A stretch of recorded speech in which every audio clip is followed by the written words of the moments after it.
Boa tarde, sejam bem-vindos ao Congresso de Pesquisa, Ensino e Extensão da UFBA 2020.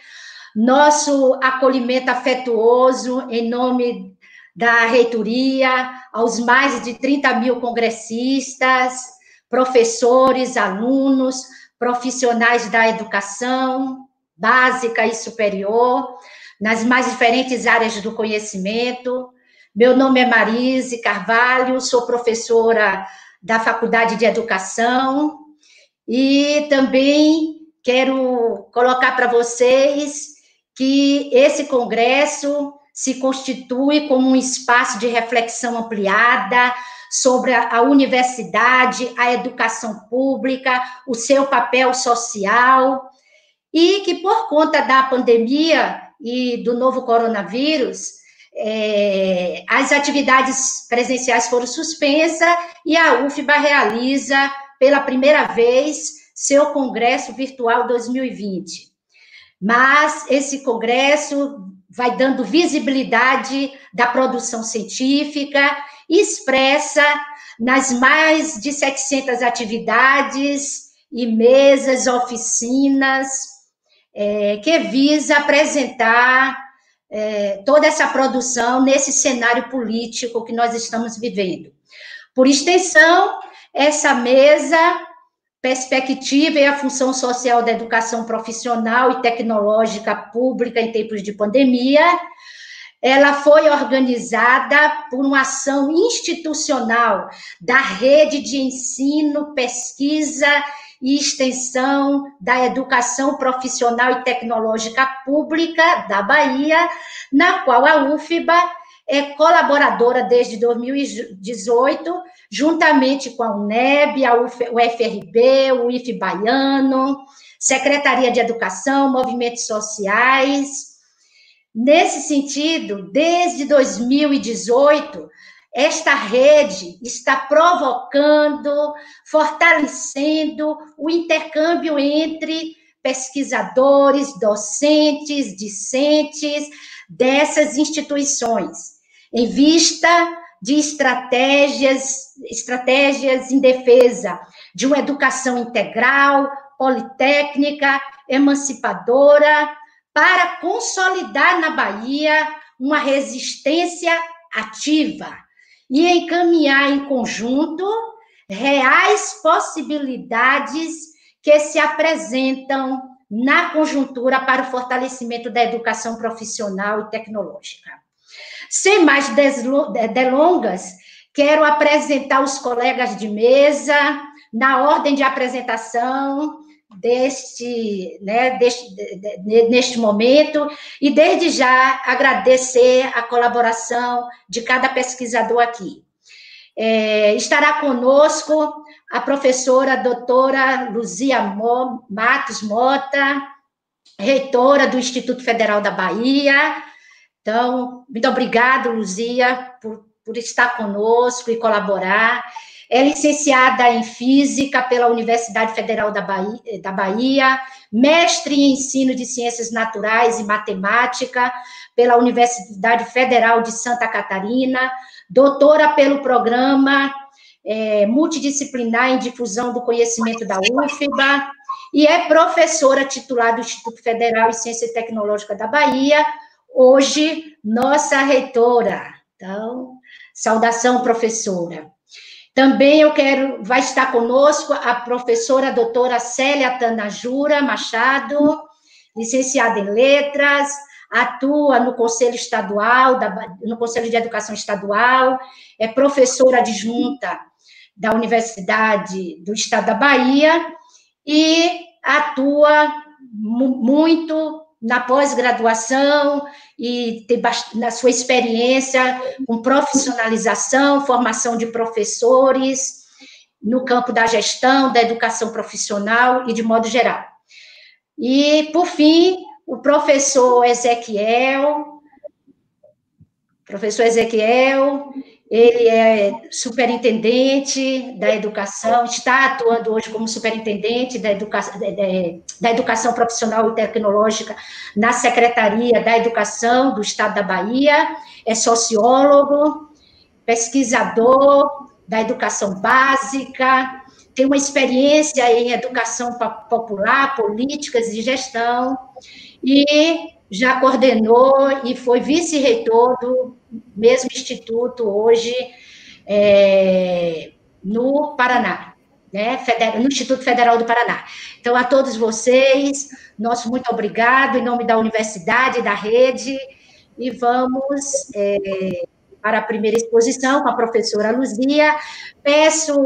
Quero também saudar todos que estão aí, nos ouvindo nesse momento, orientar aqueles que queiram fazer perguntas, coloquem antes a palavra pergunta, de modo que possamos capturar aqui para os nossos palestrantes. Então, muito obrigada, vamos à exposição. Professora Luzia, com a senhora, por favor.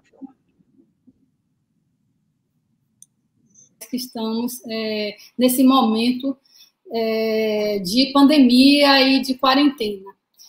Quero também agradecer e parabenizar a Rede de Educação Profissional do Estado da Bahia pela realização da mesa e pelo convite.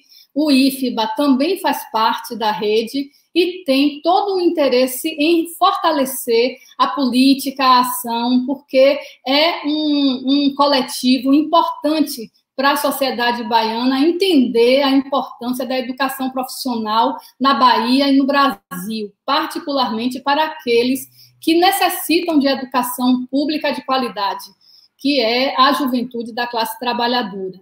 Aproveito também para fazer um agradecimento e saudar os colegas que estão na mesa participando comigo, o professor Ezequiel, da SUPROT, a professora Célia, da UNEB, e a professora Marise, né, uma querida colega, que é coordenadora da rede.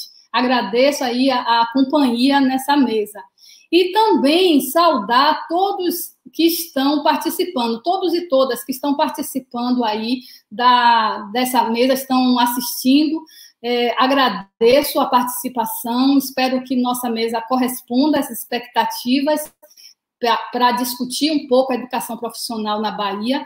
Tenho certeza também que as reflexões e os questionamentos que vocês apresentarão vão contribuir imensamente para a qualidade desse debate, mas quero dizer que, para mim, é um prazer, é uma honra representar o IFBA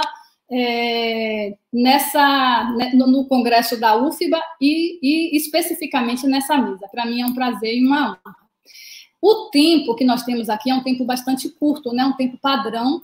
Então, eu vou me ater à mesa, né? Ao tema da mesa, que são as perspectivas e a função social da educação profissional em tempos de pandemia, mas também gostaria de falar um pouco sobre as questões relacionadas com o contexto que nos trouxe até aqui, a pré-pandemia, os desafios que a pandemia tem nos apresentado e também um pouco discutir a agenda que nós vamos ter um pouco adiante na pós-pandemia.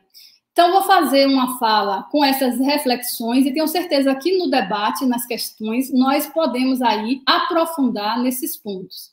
Então, eu falo aqui como a reitora do Instituto Federal da Bahia, mas essa minha fala, esse lugar de fala, não se restringe ao IFBA e a essa posição que eu ocupo hoje. Eu milito na educação profissional há bastante tempo, né, na causa da educação pública do Brasil. Coloco também o IFBA inserido dentro de uma rede, a rede de educação profissional, a rede federal de educação profissional científica e tecnológica, com seus quase 700 campi espalhados pelo Brasil, mais de 80 mil servidores e servidoras e mais de 1 milhão de estudantes. Então, essa rede tem desafios, os desafios apresentados a essa rede são desafios que remontam o início do século passado, desde que a educação profissional se tornou uma política de Estado. Desde lá, nós temos desafios e problemas. Claro que esses problemas vêm se reconfigurando à medida que o tempo passa. Mas também é verdade que existem problemas que são estruturais da educação e da educação profissional em particular. E esses problemas a gente vai continuar falando deles ainda por algum tempo. E é sobre esses problemas que nós, ao falarmos desses problemas, nós não podemos perder de vista também o momento que nós vivemos, né? Desde 2016 para cá, nós temos vivido um cenário que é muito angustiante. É um cenário que nos deixa muito angustiados e angustiadas e nos deixa, inclusive, com medo.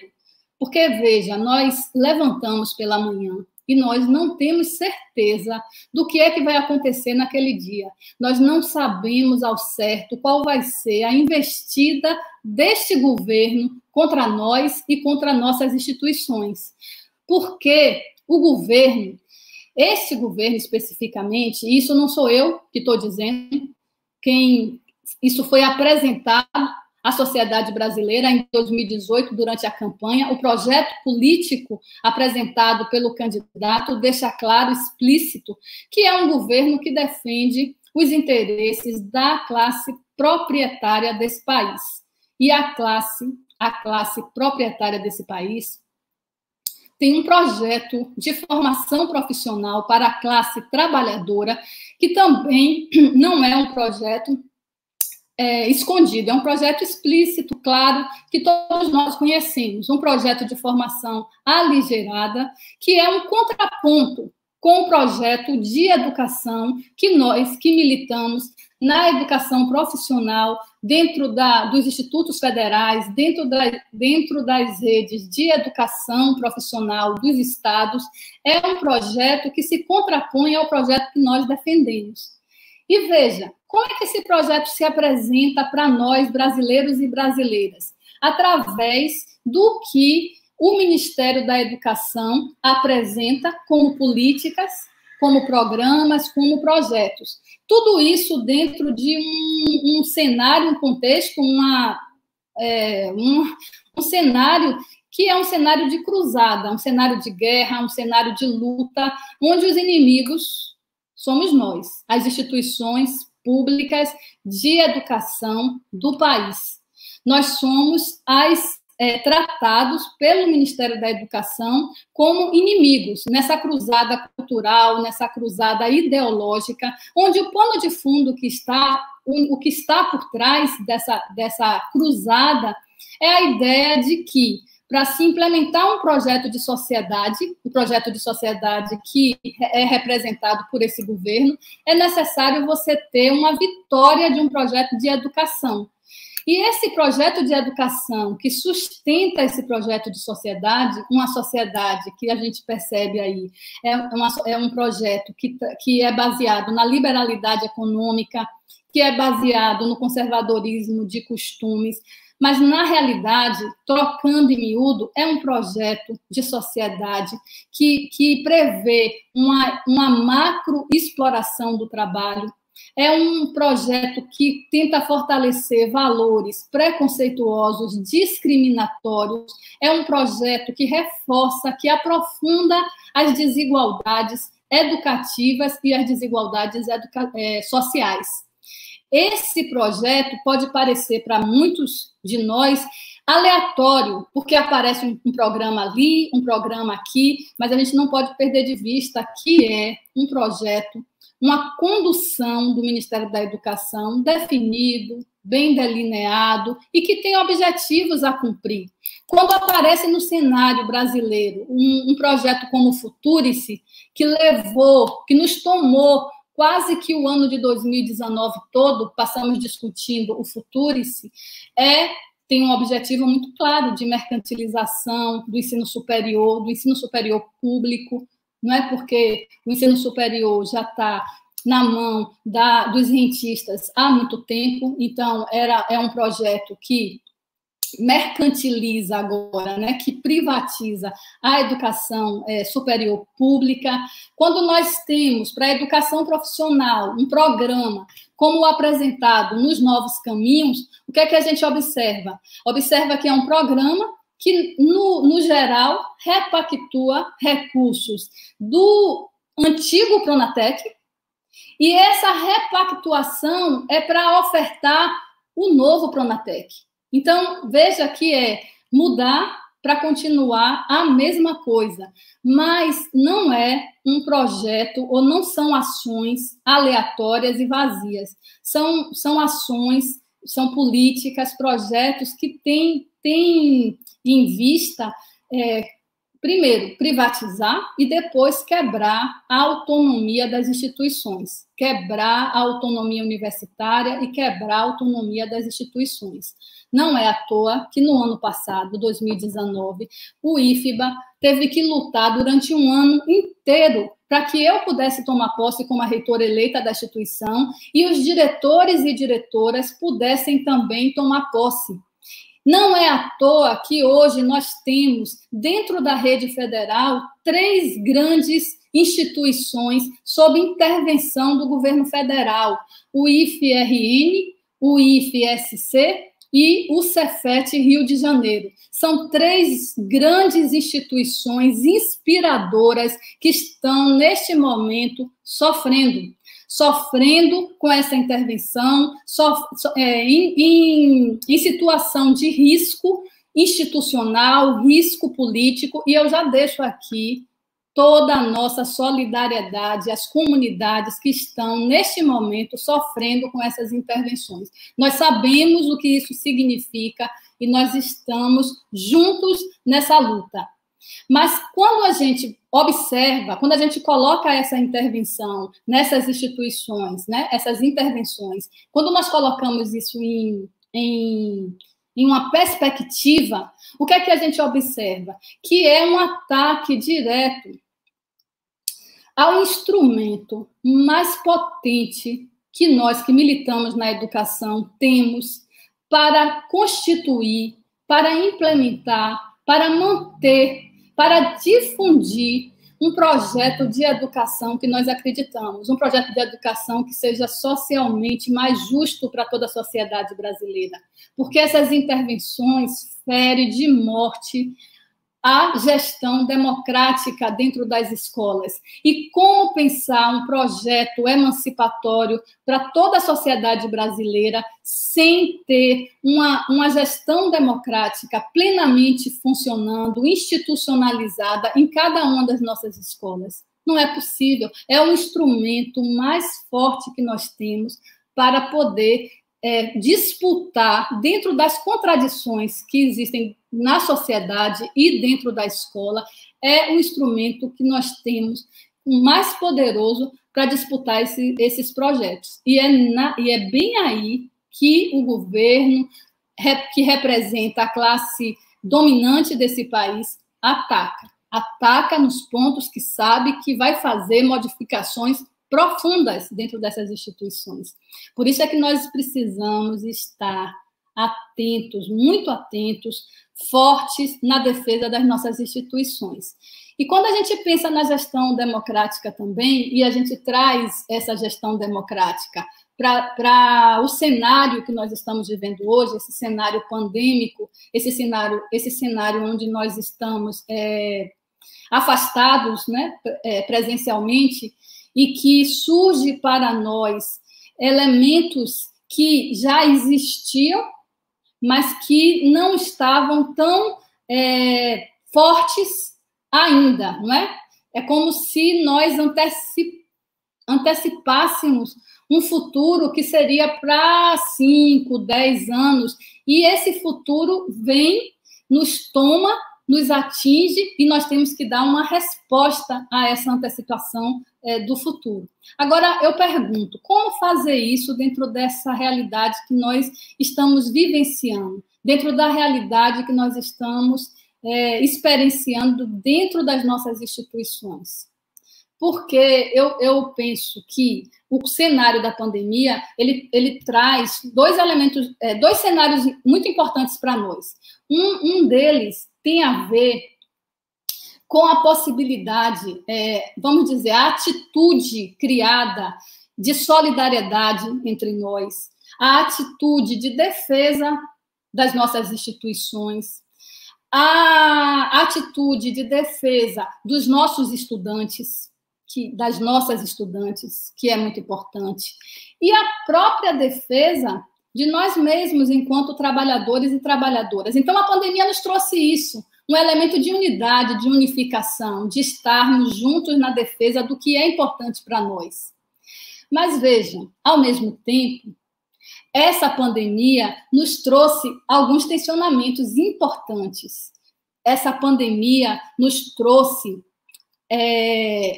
falsas antinomias, porque nós nos polarizamos em torno de questões que não são as questões centrais que nos interessam. Já vou terminar. Esse é o sinal. Então, a pandemia nos trouxe questões que eu vou colocar aqui, só para terminar, a questão da EAD, do ensino à distância. Veja que nós conseguimos nos dividir, no meio dessa pandemia, nós conseguimos nos dividir entre aqueles que defendem a EAD e aqueles que não defendem a EAD. Nos dividimos entre os modernos e os tradicionais, entre os especialistas e aqueles que não têm nada a dizer. Então, veja que essa é uma falsa polarização.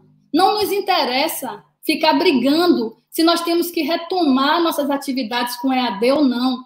Falta dentro desse debate, dessa análise, dois elementos que são muito caros para nós, para a nossa tradição teórica, que é a dialética e a contradição. Nós precisamos dialetizar, como diz bem a professora Marise Ramos, esse debate, porque a solução não vai sair de um lado nem de outro. A solução vai sair dos dois polos ali, uma síntese dos dois polos, para resolver um problema que é muito complexo.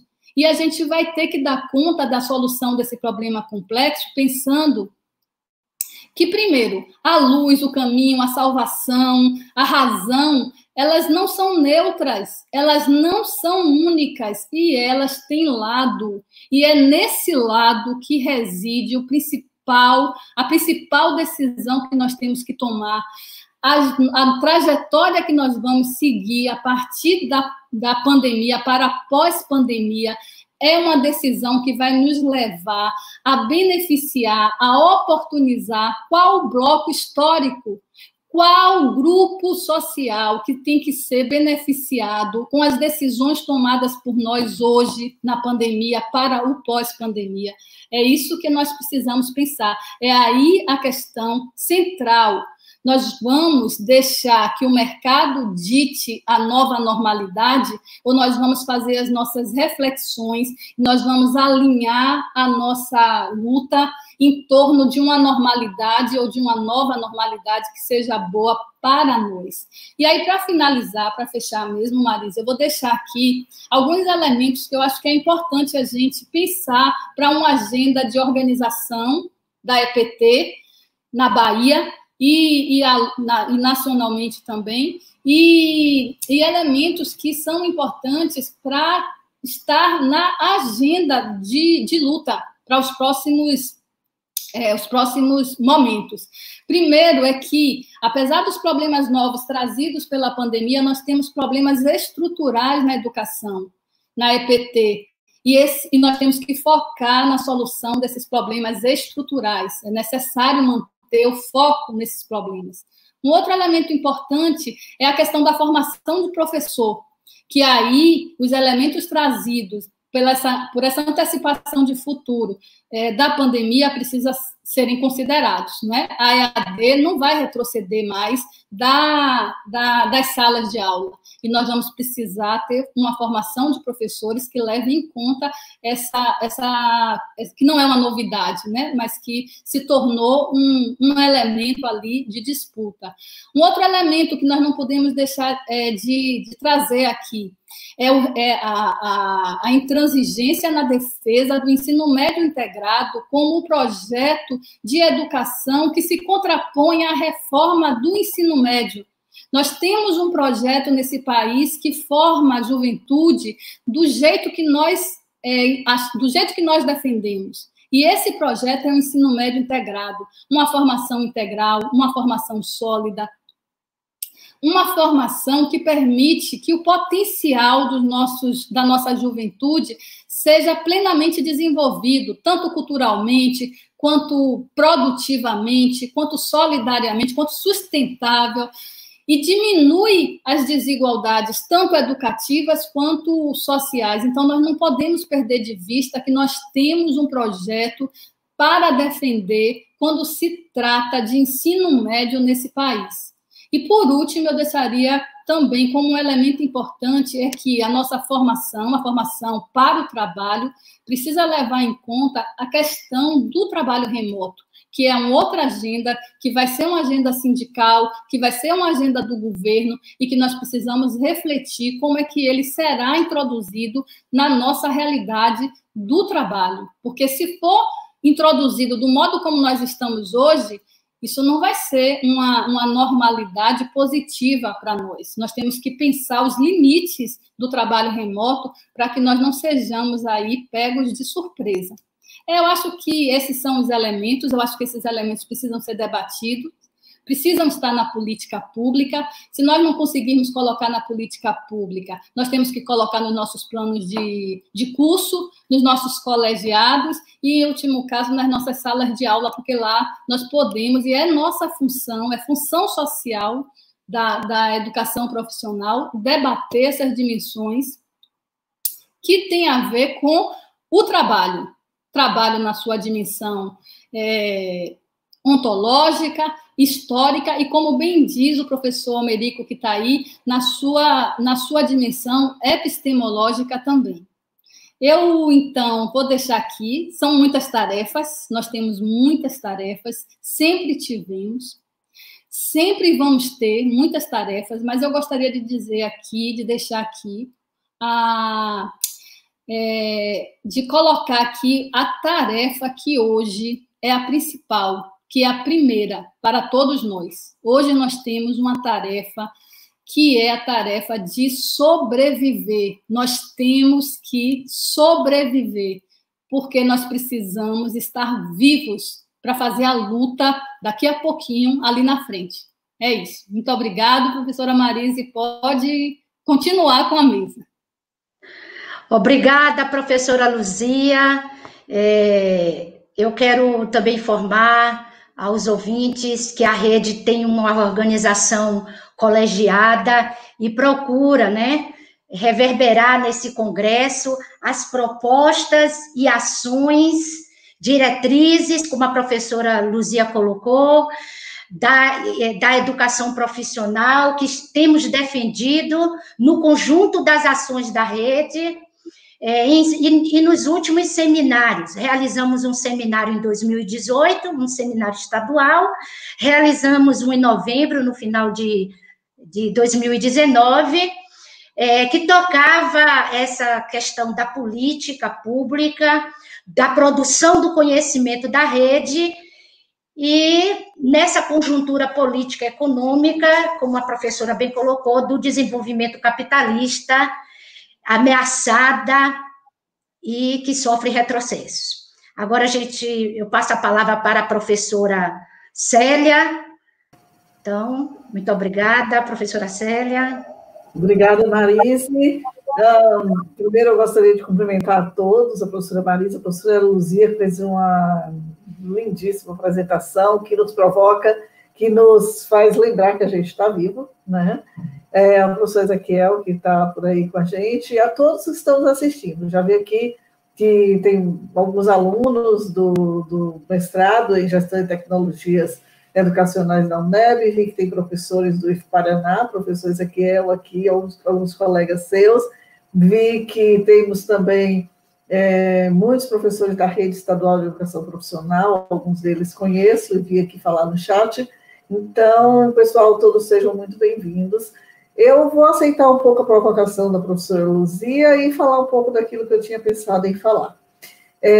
Primeiro, eu queria dizer que eu concordo plenamente com ela, que nós estamos em um momento político extremamente delicado, extremamente complicado para a educação, mas nós estamos também num momento muito delicado em relação à preservação da vida, né? Nós precisamos preservar as nossas vidas nós precisamos preservar a possibilidade de nós continuarmos a tocar as nossas perspectivas de vida, de formação, de trabalho e as nossas perspectivas profissionais, enfrentando tudo o que virá após esse processo que nós estamos vivendo agora.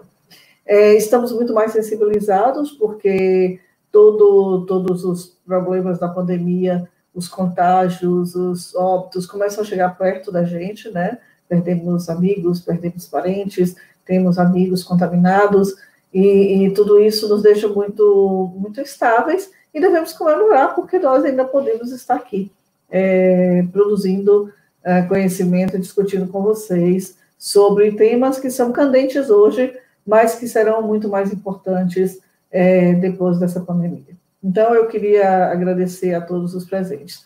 E queria começar falando um pouco da provocação que a professora Luzia fez em relação aos profissionais, que são aqueles que tocam o dia a dia do trabalho da educação profissional, e eu vou falar aqui muito da perspectiva da rede, mas da educação profissional pública na Bahia. Obviamente, eu vou falar dos institutos federais de uma forma geral, mas vou falar da rede da educação profissional pública da Bahia.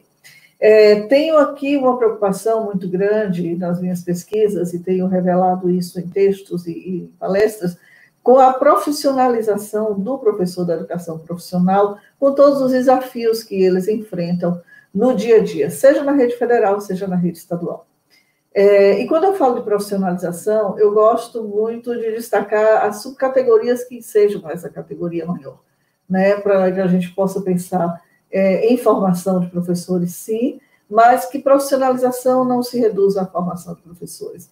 E nessa perspectiva, eu costumo falar um pouco da perspectiva da carreira docente, do compromisso sindical corporativo, dos direitos trabalhistas desse professor, dos problemas que ele enfrenta, da luta pela garantia de direitos, tudo que nós estamos vendo agora com o Futurice, com a garantia de que nós possamos manter esse patrimônio público, que são os institutos federais de educação do país.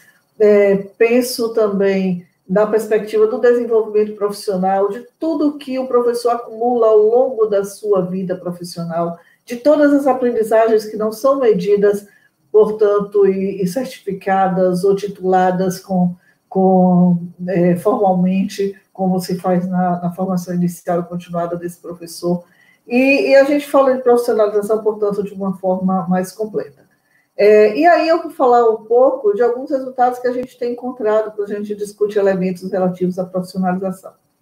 E aí, aceitando certamente a provocação da professora Luzia, falando desses problemas que são estruturantes, né? Na rede federal, por exemplo, trabalhos que nós temos realizados têm identificado uma rede extremamente potente, né, com cerca de 96% de professores em regime de tempo integral, o que significa professores, isso dados de 2018, professores que estão com dedicação exclusiva às instituições, portanto, ali, para realizar trabalho na área de ensino, pesquisa, extensão e produção tecnológica, produção de conhecimento, isso é uma potência, é muito importante. Não só isso, esses professores hoje, eles formam o quadro mais qualificado docente das instituições do país. Então, nas instituições federais, nós temos um quadro de docentes em nível nacional, da média nacional, de 85% de mestres e doutores. Claro que isso varia em termos de regiões. Nós temos na região norte 74%, na região sul 90%, podendo chegar a 92% no Rio Grande do Sul. Veja, duas potencialidades já extremamente importantes, que são professores em tempo integral qualificados, atuando numa instituição que tem uma característica ímpar, né? Implementada de forma muito recente, porque a política para a educação profissional, a partir dos institutos federais de educação, no formato que possuem hoje, é uma política inovadora. Então, é uma oferta de ensino verticalizada, que vai desde a etapa de ensino fundamental da educação básica até a pós-graduação estrito sensu da educação superior. Então, o mesmo professor, ele atua na formação, na qualificação profissional de jovens e adultos que têm somente o ensino fundamental, podem ter o ensino médio também, mas de jovens e adultos, e ele atua também, e às vezes no mesmo período, eu digo exatamente no mesmo período de aulas, até, em aulas do doutorado. Eu andei perguntando a alguns professores sobre como eles enfrentam isso, como eles lidam com o trabalho pedagógico deles, como é que eles ressignificam esse trabalho pedagógico. E eles andaram dizendo que são desafios muito grandes, que eles têm, alguns falam assim, que se reprogramar. Um chega a dizer em uma das pesquisas, o conteúdo, ainda que o conteúdo seja o mesmo, eu tenho que mudar a minha linguagem, eu tenho que mudar a minha postura, eu tenho que mudar o modo de apresentação do conteúdo para cada um dos níveis, e as dificuldades são grandes para se adaptar a essa mudança. Eu acho que a coisa é bem difícil para o professor se adaptar a essas situações, e todas as situações podem acontecer no mesmo dia. E isso é interessantíssimo, porque, veja, nós temos potência e nós temos dificuldades. E isso está posto para os professores na educação presencial, né? Mas nós temos outros desafios que vão vir após a pandemia, que nós temos uma série de outros elementos, mas um deles que foi em relação à oferta de educação à distância do ensino remoto, né? Que muitos desses professores vão ter que se reorganizar, e reorganizar como mais um desafio o trabalho pedagógico por eles desenvolvidos. Precisamos pensar em tudo isso, precisamos pensar nisso de forma muito mais criteriosa, de o que fazer e como fazer o enfrentamento desses desafios. Considero sempre como desafios. Então, a preocupação aqui na rede federal de educação profissional e tecnológica é com a carreira do professor EBTT. Que carreira é essa? Como que ela se constitui? Quais os impactos do formato da instituição nesta carreira? Quais são as possibilidades, as potencialidades e os desafios desses professores? Precisamos aprofundar mais esse debate, é um debate que ainda está pouco estudado. Uma outra questão que eu queria destacar diz respeito à precarização do professor das redes estaduais de ensino pela forma de ingresso deste professor na educação profissional e tecnológica. Eu não vou chamar nem de carreira, porque o que nós identificamos é que há muitos professores apenas contratados nas redes, não só na Bahia. Nós identificamos que isso é um tema muito presente, é uma realidade muito presente nas redes estaduais de ensino do país como um todo. Na Bahia, nós temos uma questão muito mais específica, e é um desafio que o professor Ezequiel está enfrentando, mas que não é só do professor Ezequiel, é um desafio muito grande que toda a rede enfrenta desde que foi criada a Rede de Educação Profissional e Tecnológica da Bahia, lá nos idos dos anos 2008, né? Nós temos uma rede grande, uma rede que tem muitos alunos, muitos professores, e nós temos muitos professores temporários. E esses professores temporários, eles estão aí porque nós não temos uma carreira docente para professores da educação profissional e tecnológica no estado da Bahia. Temos uma enorme dificuldade, portanto, de compor esse quadro. É um quadro que ele é precarizado, seja pela contratação, pela forma de contratação destes professores, portanto, temporários. São professores que têm carga horária maior, que têm uma menor formação, às vezes, que muitos deles não possuem licenciatura, são apenas bacharéis, que acabam atuando, têm uma carga horária maior do que a dos outros professores e salários menores, né? Então, nós temos uma série de problemas com o acompanhamento desse professor e com a manutenção desse professor na rede. Um dos estudos realizados em São Paulo, um dos professores dizia, olha, depois que distribui tudo para o professor efetivo, é o que sobra, nós iremos pegar. Nós, professores, que somos professores temporários, pegamos o resto. E muitas vezes ficam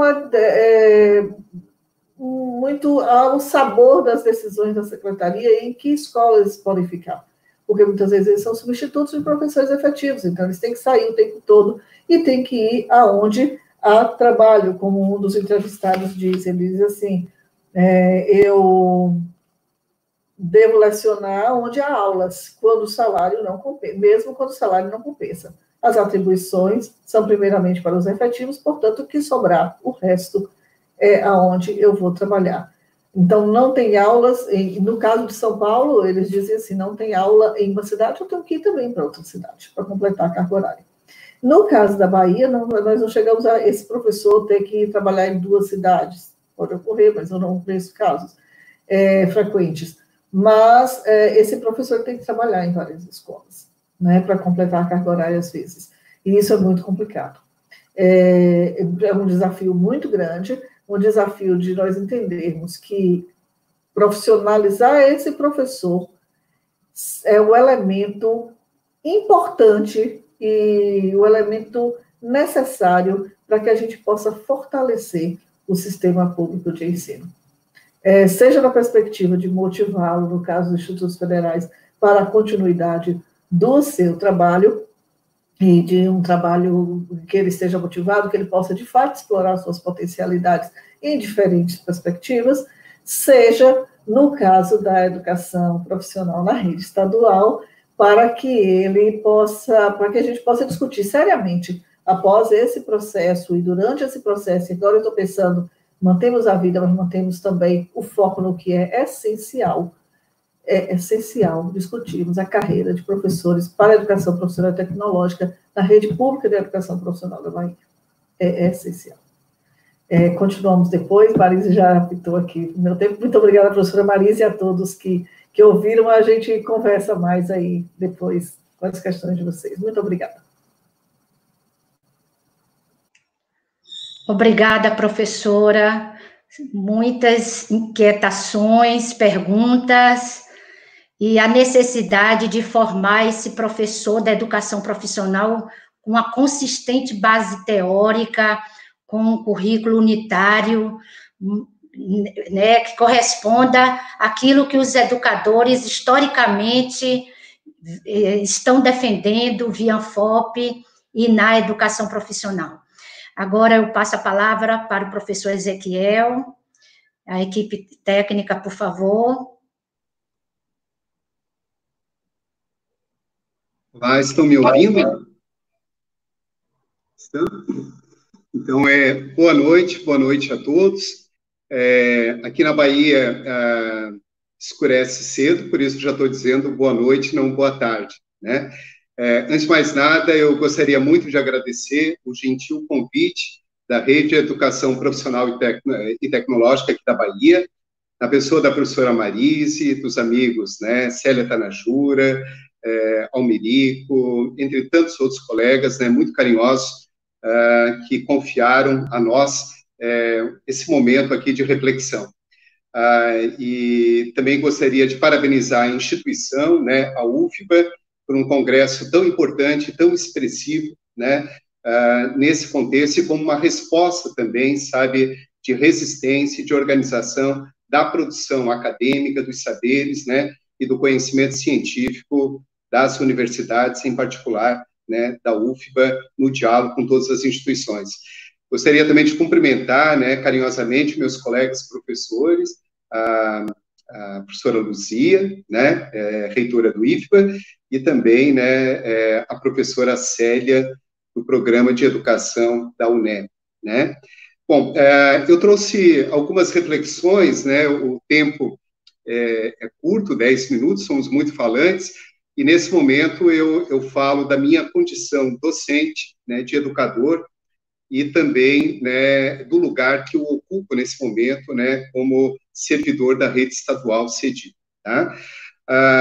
Eu vou, na verdade, focar rapidamente, assim, em 2 ideias, né, como se fossem algumas ideias condensadas, em que eu tento, na verdade, trabalhar um pouquinho uma reflexão do que é pensar esse possível, né, inserir a educação profissional, e algumas questões que elas envolvem, eu chamo, né, de abalar as certezas, né, das nossas convicções, um pouquinho em cima disso. E vai muito na linha, né, muito coerente, muito competente, né, das minhas colegas que acabaram de fazer as suas exposições, tá?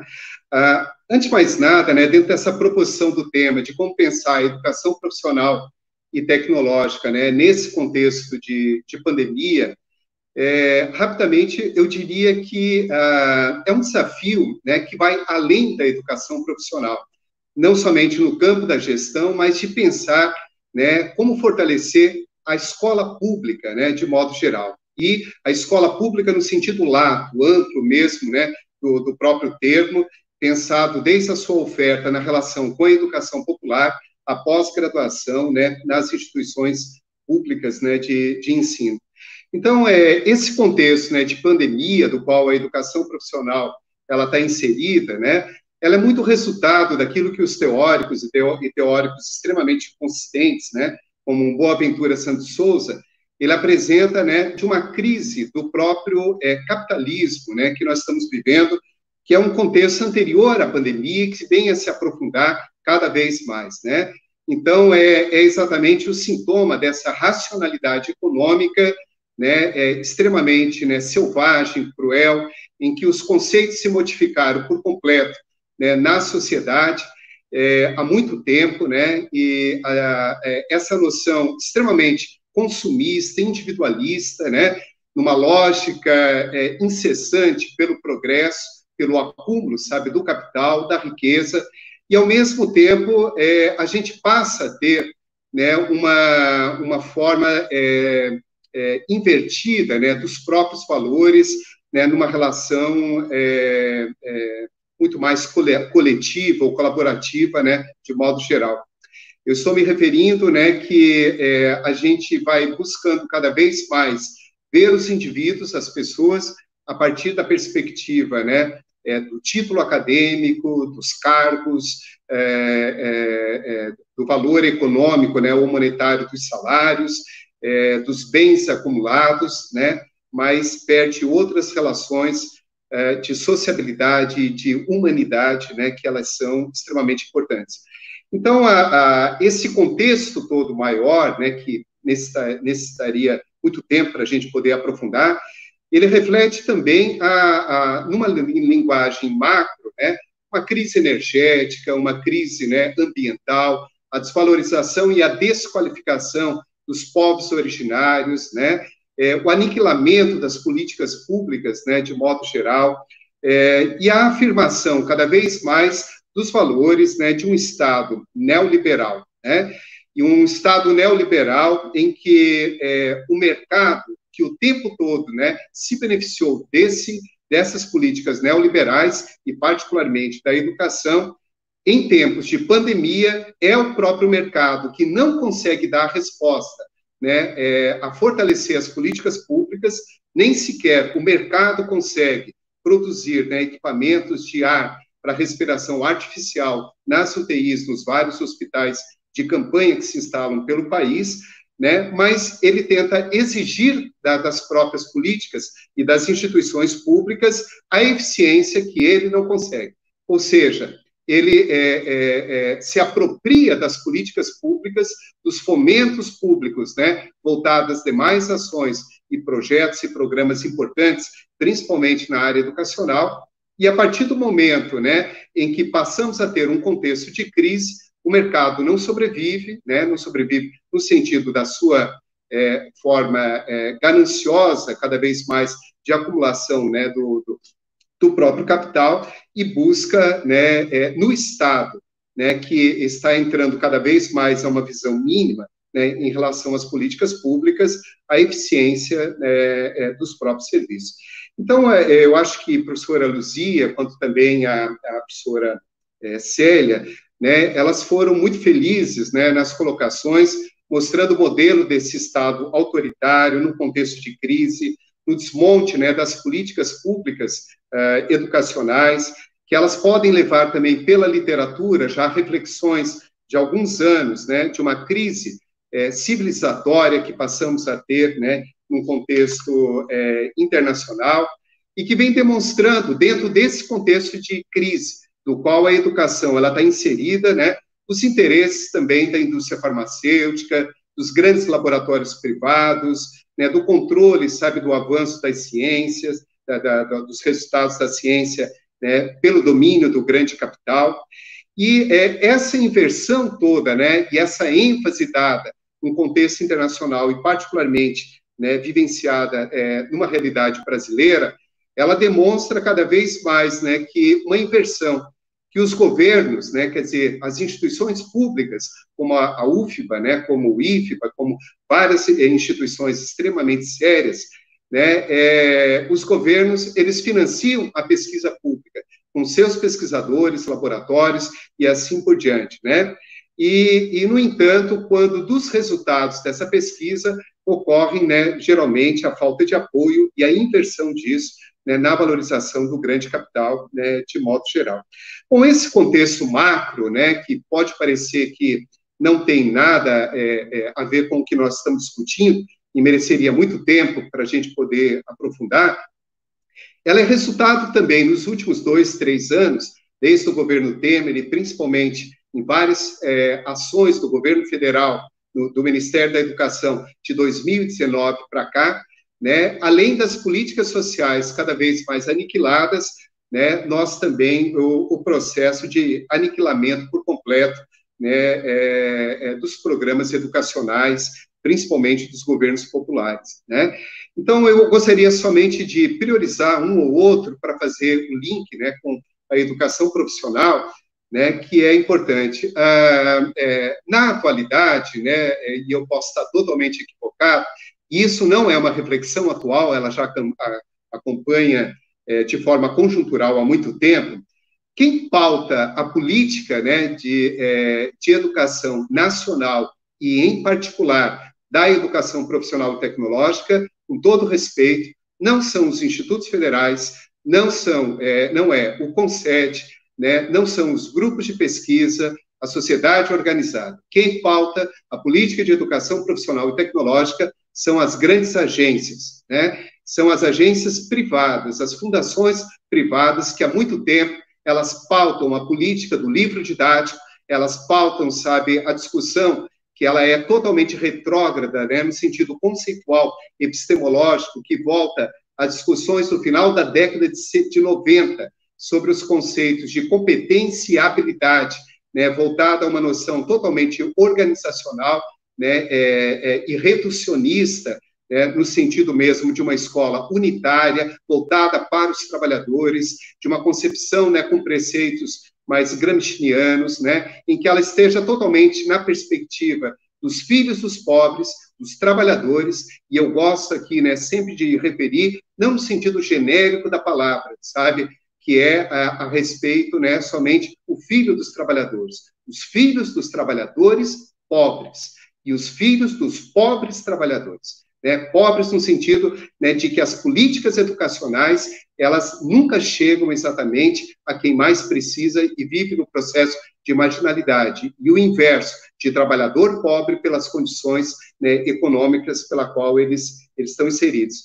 Então, os programas e o controle das agências, que vai pautando, né, toda a política de educação profissional, porque estamos fazendo esse recorte de modo geral, elas são impressionantes na forma de aligeiramento dos currículos, da formação dos itinerários formativos, das relações, né, que são de parceria, principalmente com o Banco Mundial, né, em tentar assumir ou apresentar proposições, principalmente de financiamento da educação e da assistência estudantil, e aí está ligado a vários programas que no governo Bolsonaro, né, eles estão lançando e que, sutilmente, né, às vezes a sociedade e, ao mesmo tempo, as instituições não estão dedicando o tempo necessário. Por exemplo, rapidamente, o Tempo de Aprender, que é um programa, né, voltado para a alfabetização.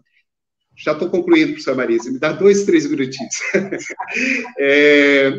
Então, um programa, por exemplo, como esse, ele é focado totalmente, né, nas políticas da educação infantil, né, e não que não seja importante, e dos anos do ensino fundamental. Mas, acima de tudo, né, o foco é totalmente mostrar aquilo que o programa chama de literácia em casa. Quer dizer, o Estado atribuir a responsabilidade do processo de inclusão e, ao mesmo tempo, de alfabetização das crianças, e aí não entendendo como o processo de alfabetização, né, absoluto, maior ou ao mesmo tempo funcional, né, e que isso no entendimento do MEC, não está ligado, em hipótese alguma, às questões de renda, do ambiente sociocultural do estudante, ao mesmo tempo da escolaridade. Todas as relações, né, e cada vez mais as parcerias, né, com as instituições privadas, principalmente ensino superior, né, dentro de um programa chamado de Educação Conectada, né, em que cada vez mais o sinônimo de educação, quase que no país, ele passa a ser exatamente na forma de mercantilização e de banalização das metodologias, né, não presenciais. Não que não se tenha a importância da metodologia, mas da forma mercantilista como está sendo utilizada, né? Os novos caminhos, né, que, acima de tudo, busca com os programas federais a ênfase, né, no processo de formação inicial e continuada, e não nas habilitações profissionais técnicas, e, ao mesmo tempo, de um itinerário que integre o estudante, né, com os cursos superiores, ao mesmo tempo, né, facilita a regulamentação dos cursos, né, técnicos às instituições privadas, né, de nível superior, a regularização dos diplomas, mesmo que elas tenham ofertado cursos sem credenciamento pelo Ministério da Educação, e a certificação parcial, isso, né, digital, né, facilita o processo de formação docente, né, e aí poderíamos falar a respeito também do PROEJA, de todas as políticas, né, de uso do saldo e de redução, né, do valor de hora-aula no pagamento docente, como a professora Célia comentou, da identidade estudantil criada, tentando esvaziar os movimentos, né, estudantis, e, ao mesmo tempo, sabe, tirar as suas representações políticas, né, quase que anulando as suas lutas, resistências, e assim por diante, né, em cima disso, a ênfase às escolas militares, né, fomentando com recursos e, ao mesmo tempo, estrutura administrativa, pedagógica, e criando, né, um mito, sabe, por meio do autoritarismo e da disciplina como a melhor escola, né, defendida, e aí vai. Então, como já estourou meu tempo e nem deu tempo de aprofundar muito da educação profissional, eu me coloco à disposição das perguntas, mas para dizer que na rede estadual de ensino, né, nós temos 105 mil estudantes, né, no ensino médio, todos na forma de oferta regular, né, com os cursos, né, as formas concomitantes, subsequentes, e assim por diante, né, e a ênfase maior com mais quase 60 mil desses estudantes, né, nos cursos integrados, né, de modo geral. A rede, ela está presente em 244 municípios, né, para oferta, sabe, dos programas federais. Ela tem na sua oferta 185 municípios, né, que elas alcançam com as unidades compartilhadas, e os CEPs e CETEPs, que são as escolas de educação profissional especializada, né, na rede, né, de modo geral.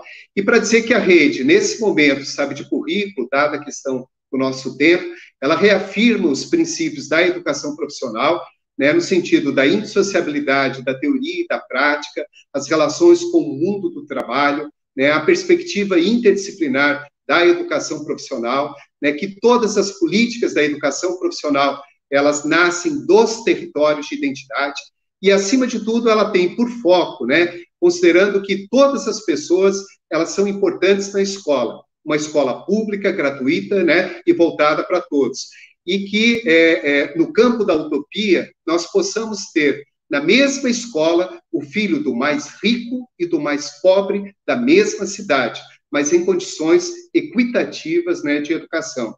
E que, acima de tudo, a gente nunca perde o olhar com as políticas, né, voltadas para a juventude, do campo e da cidade, né, com o nosso compromisso com o analfabetismo, sabe, no sentido amplo do termo analfabetismo, e de uma educação semi-escolarizada, né, e focada com a educação profissional, com o compromisso de uma educação, né, com todas as dificuldades de uma rede estadual, né, mais inclusiva, uma educação cidadã, de uma escola, né, cidadã o tempo todo, e que nós, na verdade, também não de forma muito carinhosa, né, nós nos orgulhamos em dizer que somos uma das maiores redes, se não uma das 3 maiores redes, né, de ProEja do país. Né? Atualmente, nós temos quase 25 mil alunos matriculados no ProEja e conseguimos, né, com a grande expertise dos nossos profissionais da rede, gestão, principalmente dos nossos estudantes, ter uma evasão e uma retenção na escolaridade, né, com índices bem abaixo, que estamos ficando até surpresos com os indicadores, né, que são apresentados. Bom, há muito que se discutir da educação profissional, né, mas para dizer, somente completando, que nesse momento, e aí eu passo a palavra para a professora Marise, né, que nesse momento, então, a rede ela vem buscando, seja no currículo ou outras formas de resistência, como agora, por exemplo, na questão do Pronatec, não somente a oferta de cursos de formação inicial e continuada, na parceria também com os institutos, mas de um edital que tentou contemplar que, principalmente no eixo de recursos naturais, em que temos os agricultores familiares, quilombolas, indígenas e assim por diante, que não têm computadores, não têm dinheiro para pagar, sabe, uma internet, como que o nosso edital se tornaria inclusivo para que essas populações elas pudessem ter, né, espaço na educação profissional. Então, há muito o que dizer, me coloco à disposição, agradeço esses minutos, né, para fazer algumas considerações, e muito obrigada, professora Marise, pela coordenação aí do evento. Obrigada, professor Ezequiel. São muitas indagações e perguntas em tão pouco tempo, mas agora nós vamos escolher essa mesa, ela tem um tempo, é um congresso, infelizmente não vai dar para responder todas as questões que vieram, nós temos aí 180 pessoas acompanhando, né, e quero agradecer desde já. Eu olhando aqui as questões, eu escolhi uma geral para o grupo e uma específica para cada um dos convidados. Então, de modo geral, veio uma pergunta colocando que a maior ameaça a toda a rede é o refluxo da oferta na perspectiva entre educação básica e educação educação profissional, face a essa política. Como cada rede está enfrentando isso? Então, e no caso da professora Célia, como enfrentar isso na formação de professores? A outra pergunta,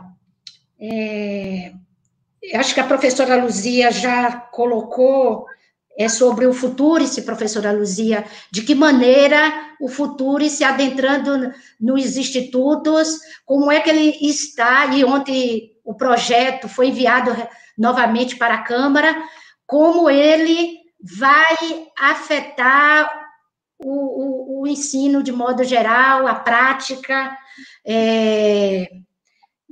nesse processo.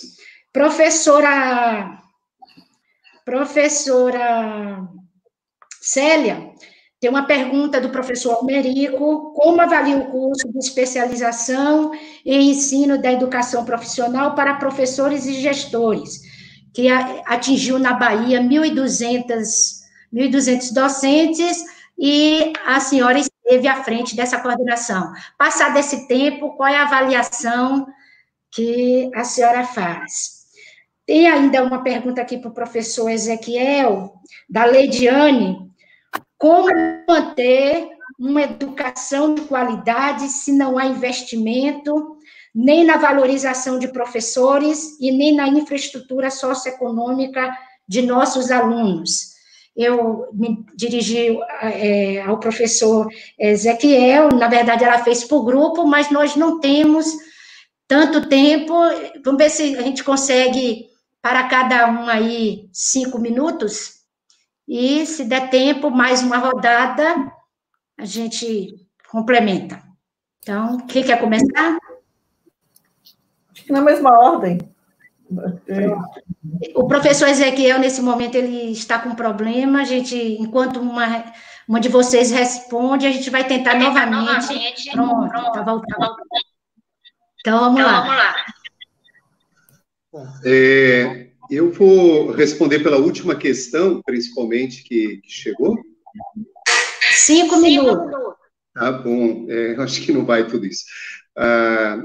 Se eu entendi bem, como manter, né, uma educação profissional de qualidade se não há investimentos em pessoas e infraestrutura. Talvez o foco da questão seja em algumas questões particulares. Eu acho que os desafios da escola pública, né, de modo geral, e eu acho que é isso que nos faz ter essa defesa, né, da escola pública, gratuita em todos os níveis, né, e com qualidade mesmo, porque não há outra forma de buscar que não seja um processo inclusivo e de qualidade. Eu acho que a primeira questão que a gente tem que entender é que nós trabalhamos com o conceito de rede e não de unidade escolar, né? Então, se eu tenho uma escola particular, ou se eu tenho mesmo uma unidade, né, que seja filantrópica, assim por diante, ela tem uma lógica de funcionamento, né, porque se ela consegue se manter, ou se ela tem relações de parceria, ou se cobra mensalidades, ou se ela é uma ONG e recebe algum recurso, assim por diante, nós estamos trabalhando dentro de um conceito de uma unidade. Agora, quando se trabalha um conceito, né, em que, no caso da educação profissional, 185 escolas, né, elas ofertam educação profissional em todo o estado, né, da Bahia, e 244 ampliando para o conceito do Pronatec, né, e milhares de professores que atuam, sabe, concursados e, ao mesmo tempo, professores, né, EDA, né, trabalham na rede e assim por diante, né, é um outro conceito para a gente observar. É fato, né, não é somente a rede estadual, as instituições federais, elas também, sabe, historicamente acumulam dificuldades nos seus orçamentos, nas políticas públicas, né, de modo geral, aqui de forma muito respeitosa, né, não dá para, com todas as dificuldades das instituições federais, e aqui eu me refiro aos institutos, do qual eu também, né, sou servidor de um dos institutos, né, com todas as dificuldades, escassez e contenção de recursos, mas a realidade de uma unidade, de um campi, é diferente de uma unidade, né, de uma escola, por exemplo, como um CETEP ou um CEP, né, da rede, sabe, estadual. Então, nós temos excelentes escolas, né, escolas com uma infraestrutura que não fica a desejar a nenhuma instituição de ensino superior, assim por diante. Temos dificuldades com escolas na manutenção, né, também, sabe, de infraestrutura e predial, e temos escolas, né, de unidades compartilhadas que elas não foram construídas para ser uma unidade de educação profissional, mas dado ao modelo híbrido de educação e as demandas que elas são municipais, né, elas atendem a educação profissional de modo geral. Então, as dificuldades, elas existem no campo de laboratórios, livros, né, professores e assim por diante, né, mas os investimentos, eles são feitos. Cada unidade escolar tem os caixas escolares, há um investimento maciço, sabe, em recursos feito pelo governador do estado, né, em ampliação, sabe, de quadras e assim por diante. E toda a política, né, por mais que a gente deseje, ainda mais nesse quantitativo de escolas, e quando se trabalha uma rede estadual, né, com quase 2.000 unidades escolares, 780 mil estudantes, né, e quase 57 mil profissionais de modo geral, os números, eles são grandes, porque, da mesma forma que em casa, um orçamento doméstico, né, se prioriza algumas ações também, né, então, dada a questão das chuvas, uma escola teve um problema no telhado, ou outras questões. Então, eu acho que, assim, as dificuldades existem, aqui não é uma situação de justificar as dificuldades, sabe, de educação profissional de modo geral, mas, diante dessas dificuldades, né, com os conselhos, sabe, escolares, comunitários, né, com a gestão da escola cada vez mais participativa, sabe, e eficaz, tentar buscar naquilo que é possível, né, a resolução dos problemas de infraestrutura e ao mesmo tempo, que avancemos, né, quiçá, a uma política futura, né, docente.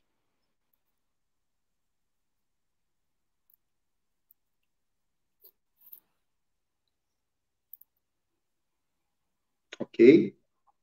Acho que é isso.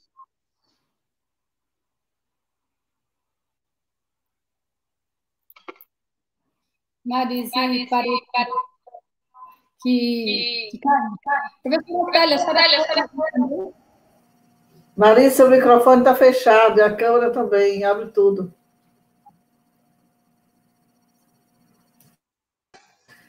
Ou eu posso responder também, Luzia, pode ser? Marise, aí a ordem, voltamos de trás para frente. Então, vai. Pode ser, então. Tem algumas perguntas que estão relativas à questão da formação dos professores em um curso, um trabalho que nós realizamos na UNEB. Uma das questões pergunta sobre como que a gente avalia o curso de especialização em ensino de educação profissional para professores e gestores da FT da Bahia, que atingiu cerca de 1.200 pessoas. E a pergunta é: há a possibilidade de reeditá-lo? Veja, os 2 cursos de especialização foram aprovados pela UNEB, pelo Conselho Superior, ou seja, são projetos que já estão aprovados e podem ser reeditados com novas turmas quando necessário, quando se tornar importante, sem problema nenhum. É preciso saber se necessariamente nós estaríamos trabalhando, e é um debate que é preciso fazer com a rede, o professor Ezequiel, professores, gestores da educação profissional da Rede Pública Estadual da Bahia, sobre que formação é necessária hoje, né? É necessária a formação para gestores em nível de especialização, como nós fizemos? É necessária a formação para professores? Alguns, e já vi aqui esse comentário, alguns professores dizem que isso talvez não tenha sido muito útil, porque, à época, alguns professores que participaram, fossem eles permanentes ou temporários, eles não estão mais na rede, né? Diga-se de passagem que os professores efetivos também são temporários da educação profissional, não pelo vínculo, pela forma de ingresso, mas porque, às vezes, eles mudam de escola e vão para escolas que não são da educação profissional. Então, eles são da BNCC, né? Tem alguma disciplina da BNCC, trabalham ali nos conteúdos da Base Nacional Comum Curricular, mas mudam de escola e saem da educação profissional. Então, às vezes, eles recebem a formação para conhecer e trabalhar com a educação profissional, mas acabam não utilizando esse conhecimento ali.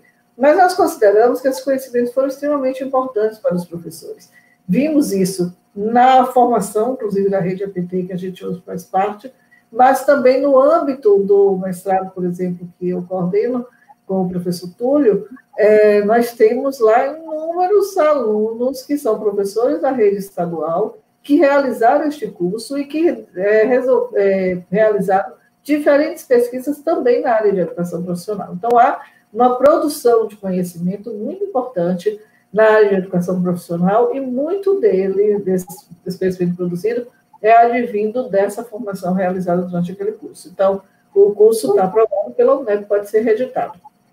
Uma segunda questão que eu queria dizer, e tem a ver também com essa pergunta, é sempre um desdobramento, de que os professores, na verdade, muitos deles querem realizar o mestrado em educação profissional. E nós temos no IFBA, mas na UNEB nós não temos, nós temos temos uma linha de pesquisa, grupo de pesquisa, que trabalha com a perspectiva de trabalho e educação, que nós orientamos vários alunos de educação profissional, inclusive do IFBA. Eu tive alguns alunos que eram servidoras do IFBA, professoras do IFBA. Aqui vi na relação de professores que estão participando do debate, professores do IFBA baiano, né? Vi a Andréa Rego, vi vários professores que foram meus orientandos no mestrado. Eles, na verdade, os professores da rede estadual hoje estão reivindicando o mestrado, vagas em mestrado voltado para a educação profissional e tecnológica mais específica. Então, esse é um outro debate que a gente precisa fazer. Penso que a formação é necessária em todos os níveis, e com certeza dará um foco e uma consolidação muito maior à oferta de educação profissional na rede pública estadual da Bahia. E a UNEB tem essa expertise já acumulada no caso da especialização. Acho que é isso. Já, e avisando. Gente, vocês desculpem mesmo, estamos com o tempo bem limitado. Professora, 5 minutinhos e já faça suas considerações, despedida, e depois eu passo para os dois. Dizer a vocês que estão nos ouvindo que a rede vai dar prosseguimento a esse debate, nós vamos fazer ainda este mês um ciclo de debates e dando sequência no segundo semestre. Entre em contato conosco por esse e-mail, nós vamos enviar esse convite, está na tela o e-mail da rede, do qual nós vamos avisar a todos e também colocaremos na rede, de modo geral, esses círculos de debate. Então, professora, rapidinho aí. É bem rápido. Eu vou tentar responder da forma mais genérica possível, porque as questões relacionadas com a estrutura, relacionada com a formação de professor, relacionada com financiamento, toca em questões que são questões que o professor Saviani trata como problemas estruturais da educação, que é financiamento, que é a falta de perenidade das políticas públicas na área de educação. E nós que vivemos, né, que temos atuado, que atuamos na educação, para nós isso não é novidade, a gente vive de reformas. Cada momento nós temos uma reforma nova para lidar. E nós, então, nunca descansamos. Estamos sempre ali na resistência em relação a essas reformas, né? E a Rede Federal de Educação Profissional tem tido muitas experiências. Ontem mesmo eu conversava com a Marise e nós falávamos a respeito das experiências de vitória que nós tivemos na luta, na resistência a reformas que não conseguiram, dentro da sala de aula, dentro das instituições, se estabelecer plenamente. A legislação, a normativa, a lei, ela não consegue se estabelecer como uma realidade se há uma comunidade que resiste àquelas mudanças, que sabe o que é melhor para aqueles coletivos que estão dentro da escola. Então, nós temos experiências de vitórias e também temos experiências de derrota, porque acaba que uma coisa vai mediando com a outra, né? Não conseguimos ganhar tudo, mas também essas reformas não conseguem nos atingir da forma como elas gostariam. Mas, de todo modo, isso é um elemento que dissipa a nossa energia. Ao invés de nós estarmos usando nossa energia para construir, para avançar nos projetos que são os que nós defendemos, nós temos que estar sempre ali alinhando as forças para nos proteger desses ataques, dessas reformas. Então, eu chamo a atenção para isso, para que todas essas mudanças que são realizadas, ela não conseguiu fazer com que dentro das instituições da rede federal nós continuássemos a oferecer uma formação que fosse crítica em relação à própria formação que nós dávamos, não é? Porque sempre tivemos ali uma tradição tecnicista, mas ainda com essa experiência tecnicista, nós tivemos condição de manter uma perspectiva crítica na nossa formação. Não é à toa que nós temos quadros aí espalhados por toda a Bahia, por todo o país, que trazem a marca dessa instituição. Então, isso é um elemento que eu respondo, inclusive essa pergunta que está na tela do Francesco, que é nessas contradições que existem, né, dentro da própria escola,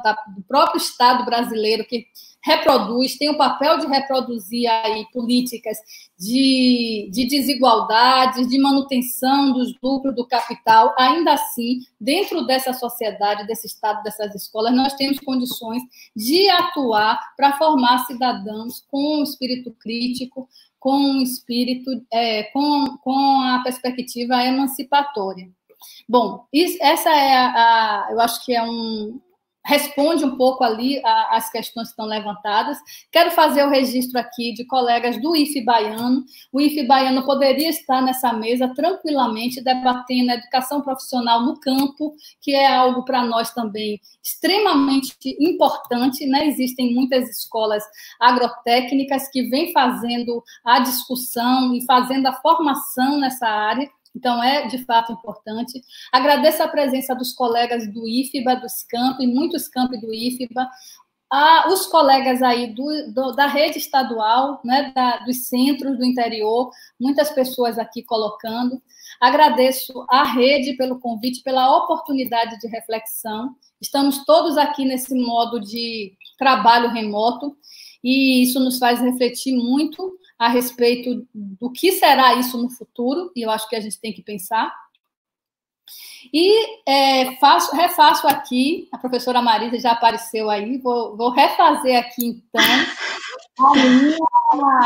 a minha fala final lá, que a nossa tarefa primeira é a sobrevivência, é cuidar de nós, cuidar dos nossos, para que estejamos fortes, para enfrentar o que vem pela frente.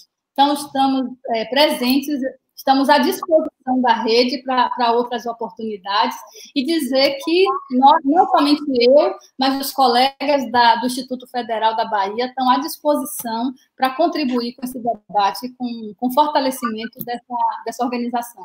Obrigada, Maria. Ok, professora, muito obrigada. Professora Célia, suas considerações finais, e o professor Ezequiel.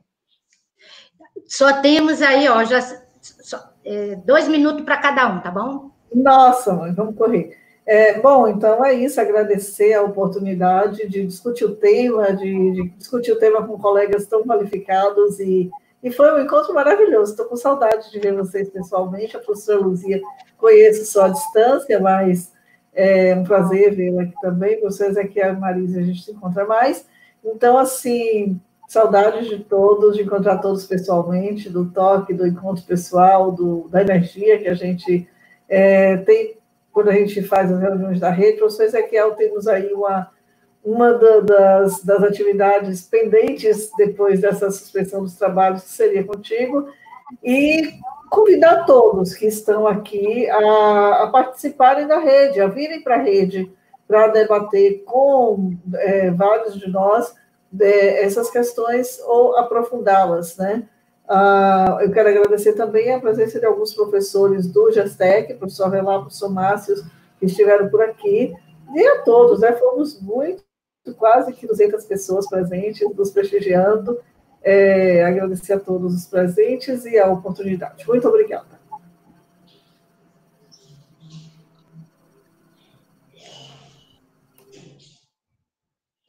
Pode falar, professor. Ok. Bom, eu também gostaria de agradecer muito, né? Agradecer na pessoa da professora Marise, que representa a rede, né? Também aí com a coordenação conjunta com a professora Célia, e a todos os colegas, né, da rede. Uma alegria muito grande também dialogar com a professora Luzia, né? E que nos conhecemos na posse dela, e estamos tendo outro contato, e fora as relações institucionais, e a todos os colegas também da rede estadual, sabe, dos institutos, né? Há muita gente aí a agradecer.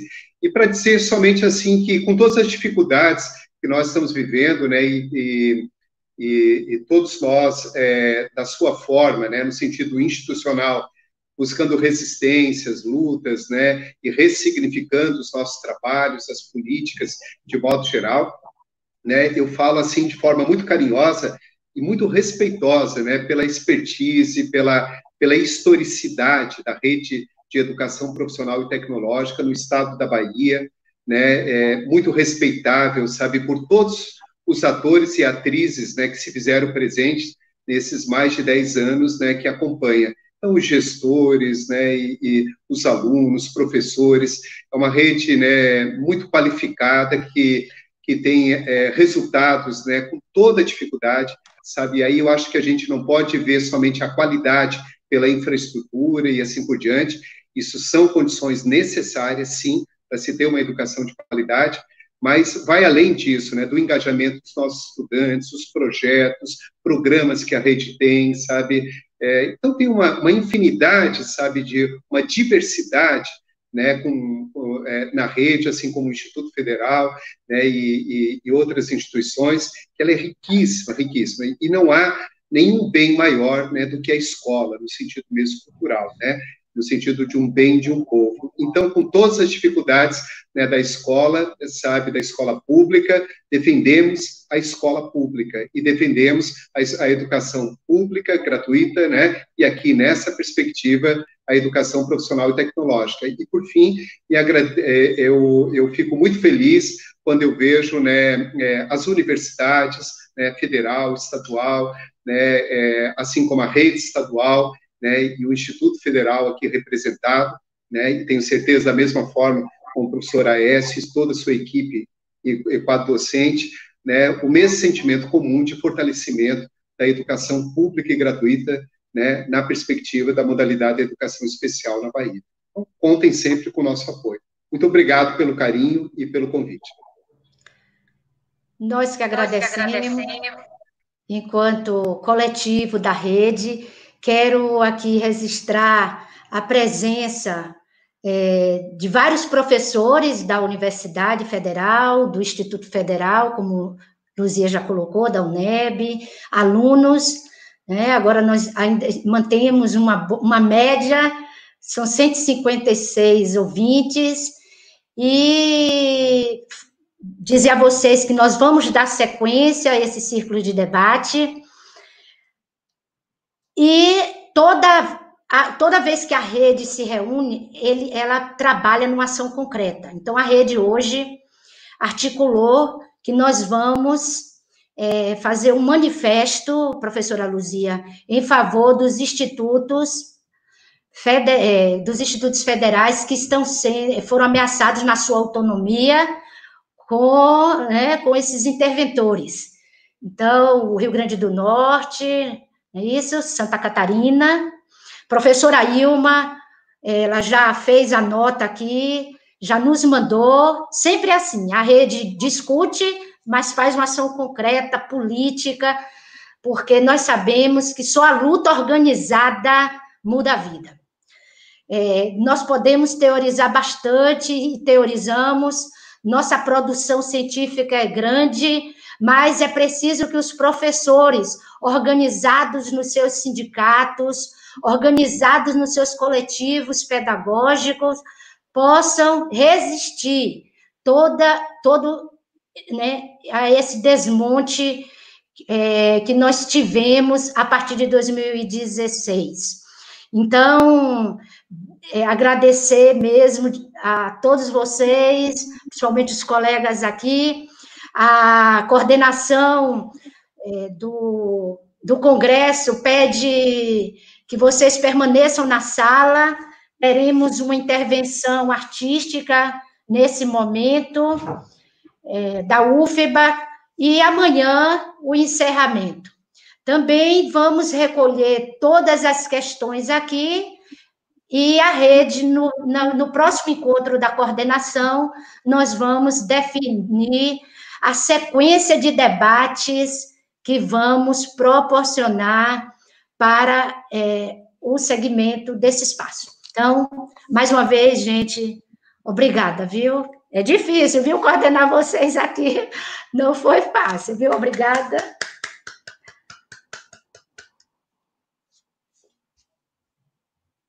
Obrigada, Marisa. Um abraço a todos. Um abraço a todos.